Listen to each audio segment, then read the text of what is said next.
Craig Graham Sager, Sr. June 29, 1951 – December 15, 2016, was an American sports reporter, covering an array of sports from 1981 until the year of his death for CNN and its sister stations, TBS and TNT. Sager is best known for his work as a sideline reporter pacing the floors of the National Basketball Association, in which he invariably sported a specimen from his vast collection of preposterously garish jackets and suits. He was a 2016 inductee of the Sports Broadcasting Hall of Fame. Craig Sager was born June 29, 1951 in Batavia, Illinois. He attended Batavia High School, gaining recognition in 1966 when he penned an essay entitled, "How and Why I Should Show Respect to the American Flag," in a patriotism contest sponsored by the American Legion.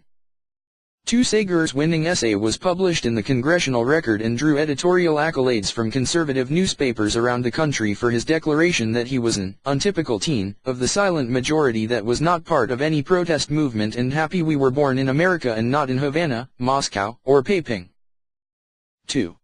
Sager was a 1973 graduate of Northwestern University in Chicago, where he earned a bachelor's degree in speech. 3. He was a member of the Delta Tau Delta fraternity. 4. After walking onto the school's football and basketball teams with little success, Sager found his calling by donning the garb of Willie the Wildcat, the school's mascot, for the next 3 years in anticipation of his professional sports entertainment career. 3. Sager had a total of 5 children from 2 marriages, first marrying the former Lisa Gabel of Chillicothe, Missouri in 1980. 5. One son from his first marriage, Craig Jr. was a walk-on wide receiver at the University of Georgia.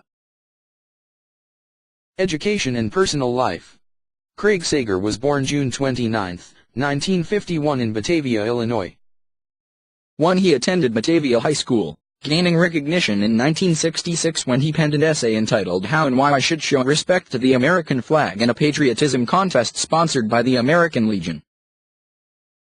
2. Sager's winning essay was published in the Congressional Record and drew editorial accolades from conservative newspapers around the country for his declaration that he was an untypical teen of the silent majority that was not part of any protest movement and happy we were born in America and not in Havana, Moscow, or Peiping. 2. Sager was a 1973 graduate of Northwestern University in Chicago, where he earned a bachelor's degree in speech. 3. He was a member of the Delta Tau Delta fraternity.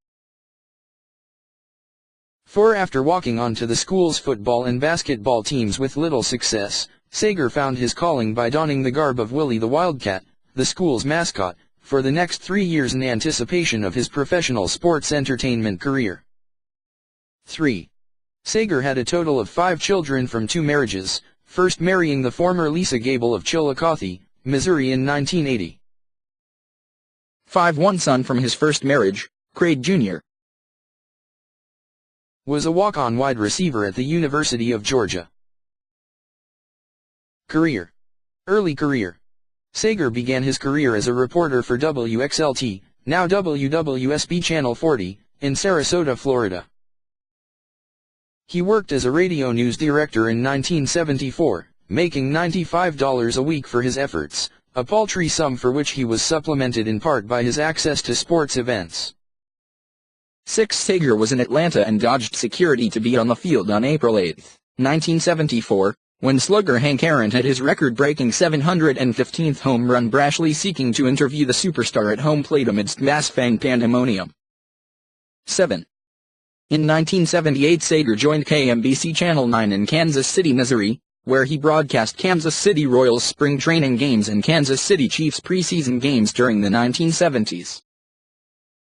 1. Sager would remain at the station until 1981.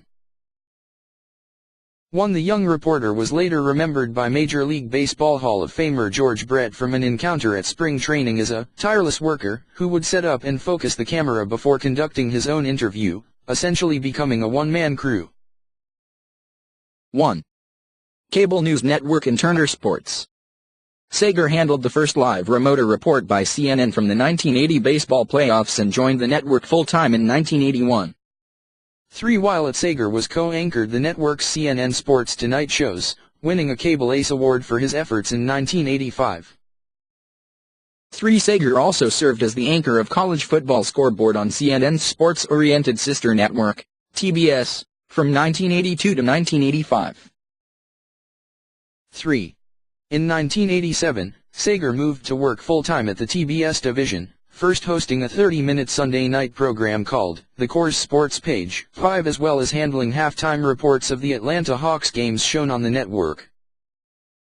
Sager was posted wherever the network needed him, working before the cameras at Ted Turner's Goodwill games from 1986 through 2001. 3. He also covered the Pan American Games and the 1990 FIFA World Cup. 3. Sager also called Nordic skiing and curling for sister network TNT's coverage of the 1992 Winter Olympics. He has also worked for telecasts of golf, tennis, and was extensively employed covering the National Football League on TNT's telecasts from 1990 to 1997. 3. Basketball sideline reporter. Sager's best-known televised role was that of a sideline reporter for the NBA on TNT, work for which he received his first Sports Emmy Award nomination in 2012. 8. A natural entertainer, Sager was famous for his outlandish choices in clothing, an immense array of sport coats and suits ranging from the garish to the ghastly. 9. Sager rarely wore the same spectacularly ugly outfit twice, with one reporter investigating the population tallying 137 jackets before giving up other uncounted closets scattered throughout Sager's house. 9. In addition to his work on telecasts of the NBA, Sager reported for TNT at the 1999 tournament of the America's Olympic qualifying basketball tournament in San Juan, Puerto Rico, the 2000 USA Basketball Games, and the 2002 World Championships of Basketball. 3. Sager also served as a sideline reporter for the NCAA Men's Division I Basketball Championship, both for Turner Sports and CBS with Marv Albert, Chris Webber, and Len Elmore. NBC Sports. In 1999, he was loaned to NBC Sports, where Sager served as a field reporter for both NBC's coverage of the National League Championship Series and World Series. Citation needed. He has been the men's and women's basketball reporter for NBC's Olympic coverage since the 2000 Olympics in Sydney. He also has filled in as a sideline reporter on NBC's coverage of Notre Dame football. Citation needed. Sager served as a reporter for NBC Sports coverage of basketball at the 2008 Summer Olympics in Beijing. 10. Awards and honors. With his life clearly nearing an end, in June of 2016 Sager was loaned by Time Warner's Turner Sports to rival Disney's ESPN to work one last NBA Finals telecast. 11. Sager partnered with ESPN regular Doris Burke to work the sidelines of Game 6 of the 2016 NBA Finals. 11. On July 13, 2016, Sager was awarded the Jimmy V. Perseverance Award at the 2016 ASPI Awards show for battling cancer. 12. In a moving acceptance speech, Sager, then terminally ill, said to both those gathered into the national television audience, "Time is something that cannot be bought, it cannot be wagered with God, and it is not an endless supply. Time is simply how you live your life." 13. On December 13, 2016, Sager was inducted into the Sports Broadcasting Hall of Fame, a career honor which took place just 2 days before his death. 14. Illness and death. Sager was diagnosed with acute myeloid leukemia and missed the entire 2014 NBA playoffs. 15-16. His son Craig Jr.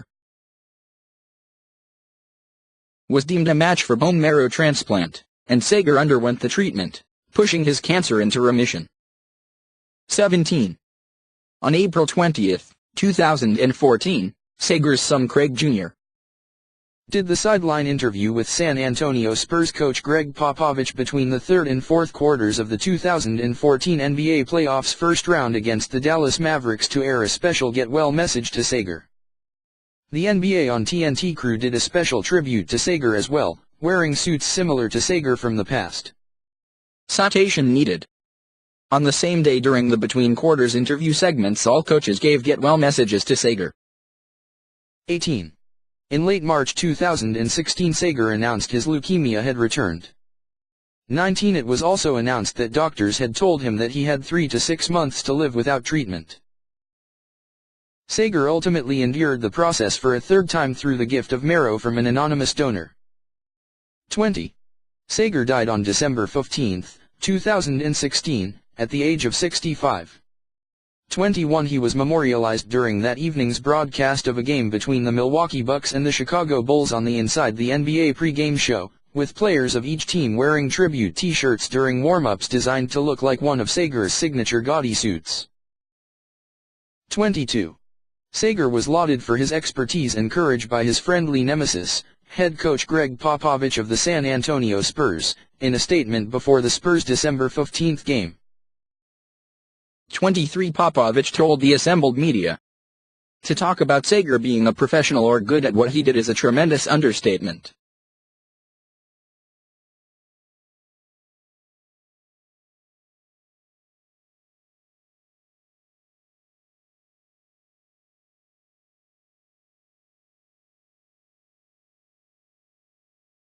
But he was a way better person than he was a worker, even though he was amazing in that regard.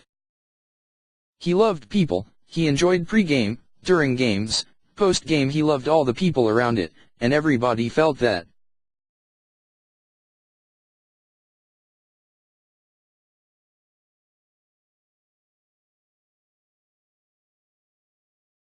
What he's endured, and the fight that he's put up, the courage that he's displayed during this situation is beyond my comprehension. And if any of us can display half the courage he has to stay on this planet, to live every day as if it's his last, we'd be well off.